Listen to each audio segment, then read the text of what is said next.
The contrast of 1880 and the present is becoming a common sight. The problems of our cities are real, however, because of the heavy hand of old-fashioned design. It affects residential property. Much of our industrial space presents a special problem with old multi-story buildings.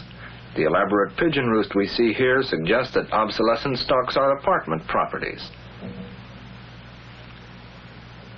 Substantial and ornate buildings are to be found everywhere. Surely obsolescence should not cause despair. It is one of the results of America's rapid growth. It is the basic challenge to cities, however, and a twofold problem: architectural obsolescence and narrow lot pattern. The truly dynamic American cities are those that are coming to grips with the problem of outmoded structures. Increasingly, we are seeing large-scale demolition as the first step in building modern cities. The need of the hour is to acquire plottage by merging narrow lots for a new start. Getting needed space in our cities for modern structures is the only way to meet the competitive force of growing suburban strength. Some of our demolition is an easy process because of much light wood construction. Often the substance of our urban structures is such as to resist the power of the demolition hammer. As a people, however, we are steadfast as we tackle problems, and the hammer of demolition will be sure to swing with determination. In this jet age, events move fast, faster indeed than we sometimes realize, and our progress is certain to be steady as we clear away the structures that block progress.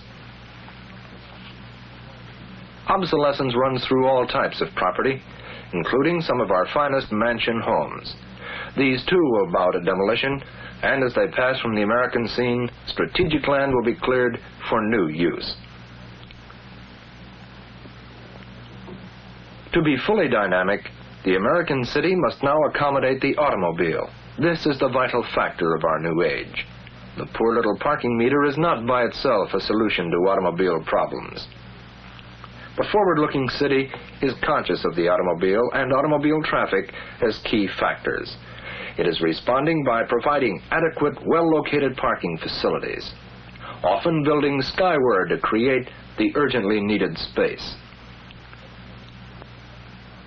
Many cities have met the problem by building underground. We are applying full ingenuity to the task and with good results. Here we see self-parking. Self-parking is accomplished in the San Francisco downtown garage by an ingenious use of concentric ramps, making it possible for the motorist to park and remove his own car. Reduced operating expenses result in low rates, $15 per month being very low for a large city. Also, there is free parking under a validation stamp plan with cooperating merchants.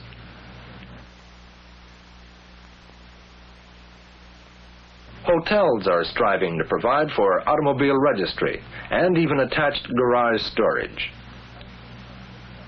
The El Cortez Hotel of San Diego, alert to the automobile, constructed a motel right across the street, so that now it offers both hotel and motel accommodations. A clever plan was worked out in the downtown store area of Salt Lake City. Here, a minimum of valuable business frontage was used for entering and leaving a parking garage. This is ingenious. This plan puts the garage in the rear on less valuable land. How vital such plottage can be. Space is a vital need, too, for new downtown stores. See the power of adequate commercial land. Here, a full block in downtown Salem, Oregon, is devoted to a new and attractive Meyer & Frank store. What centralizing strength can flow from such a constructive development? And there is even an attached garage for the automobile age. In the last analysis, the city cannot be dynamic without adequate residential accommodations. Land for residential use is a most urgent need. In Kansas City, astute private enterprise has made real achievement in residential construction on Quality Hill near downtown. It is imperative that we think of the city as a way of life, with fundamental accent on residential properties. In this view, we must be continually combating residential deterioration. Property owners must be vigorously encouraged to fix up. Even the most modest homes will present an attractive and harmonious appearance if properly maintained. We have the problem, therefore, of code enforcement. Standards must be set and maintained because the deterioration of one property can adversely affect others. Every possible help must be given to those who seek to live well in our cities. They should be considered as preferred city residents, entitled to full residential enjoyment.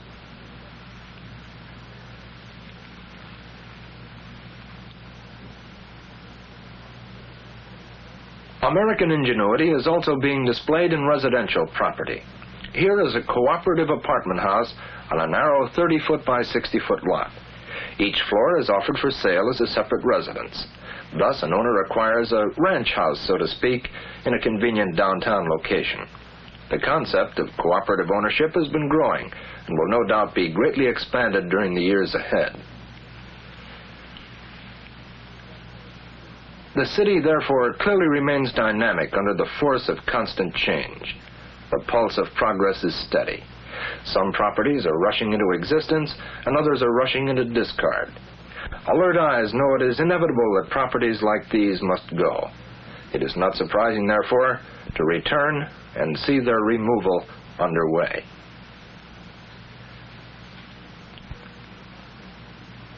In America, we should not be impatient. All problems cannot be tackled at once. It is also new that we have hardly had time to remove the cobblestones from some of our city streets. Indeed, if you can remember the Model T, you have lived since most of the revolutionary changes in real estate. And as we go steadily forward, we see aluminum skyscrapers and stainless steel. The introduction of metals in real estate itself is revolutionary. It is difficult to believe that America is a land only recently removed from the log cabin, from primitive shelter. It is good that the state of Oregon has placed a statue of the pioneer woodsman on its capital, a beautiful reminder that the wilderness of this land was reduced to a dynamic civilization with the simple axe. What amazing achievement there has been in America. The problems of rapid growth are real but not insurmountable. Surely we must never construe density as a deterrent to city life. In many dramatic ways, we are moving in on obsolescence. We see in this setting new apartments introducing a new life. And note the proximity to office buildings, an exciting new city trend.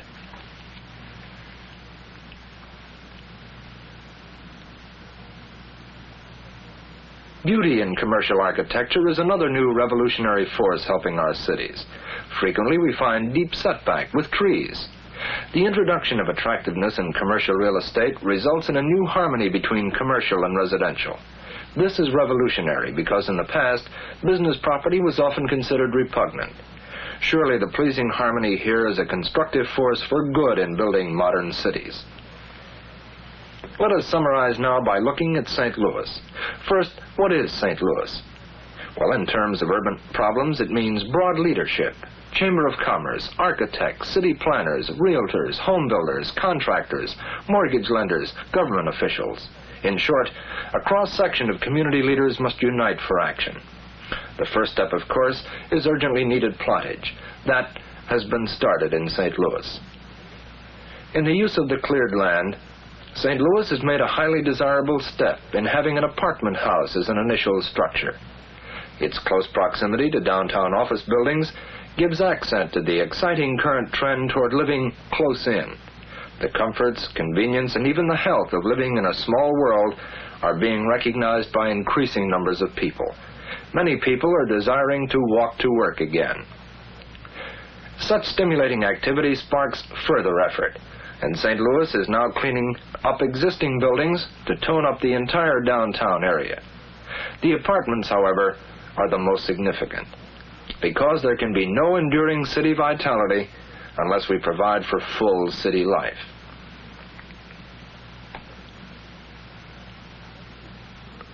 Lest you conclude that we are considering only large cities, let's look at very small ones.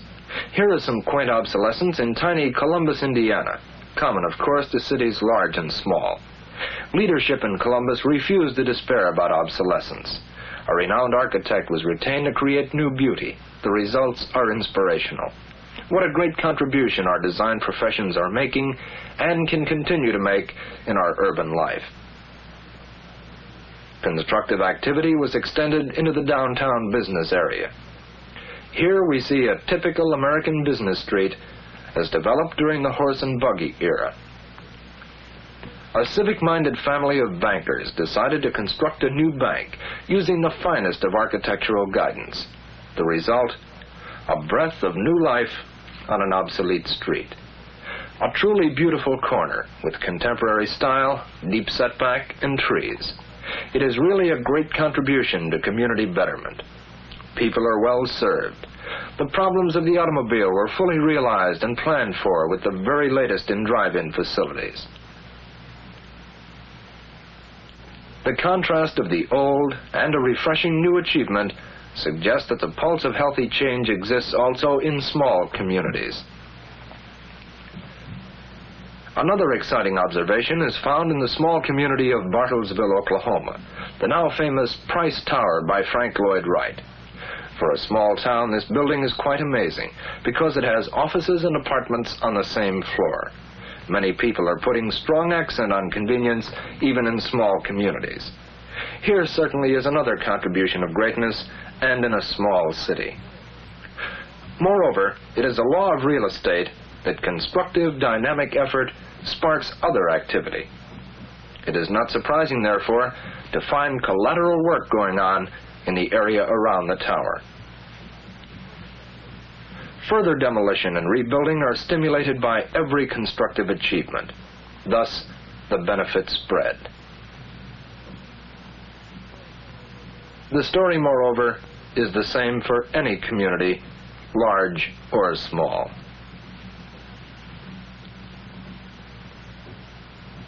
Exciting change is going on everywhere. Here, for example, is the tallest building in America to be demolished to start over. Surely we shall not demolish all our large buildings, but the lesson is clear. We live in a day of bold planning. From now on, we shall be seeing much demolition, the first step in making our cities better places to work, better places to live. It will take great effort and real leadership, but as a people we can do the jobs. And as we see here the rubble of demolition at the feet of Columbus, let us remember that in many ways the continent is still before us. Our follow-up at this point shows Columbus standing in majestic survey of the most important dynamic urban trend, the office building and the apartment building going hand in hand to demonstrate the convenience of city life. And so the city remains dynamic. Surely, if we can recapture the courage and forward-looking spirit of the discoverers and pioneers of America, building better cities will be assured.